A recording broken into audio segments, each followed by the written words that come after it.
Ano nga ba ang dahilan kung bakit minsan hindi napupuntahan ng mga coordinator ang mga store nila or merchandiser sa mga malalayong probinsya or yung tinatawag na outbase nila? Narito ang 4 na pangunahing dahilan kung bakit.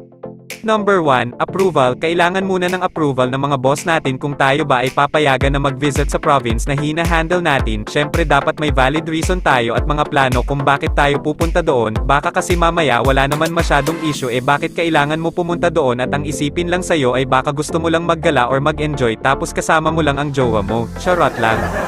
Number 2, budget. May dalawang paraan para sa budget upang makapunta sa malalayong probinsya or area. Una, maaaring sariling pera mo ang gamitin mo papunta sa province area at pag natapos mo ang visit mo sa area na yon ay gagawan mo na lang ng liquidation ang lahat ng magagastos mo sa pagpunta doon, katulad ng mga sumusunod, pamasahe, lodging, pagkain, at dapat lahat ng yan ay may kaukulang document tulad ng mga resibo or bus ticket. Ikalawa,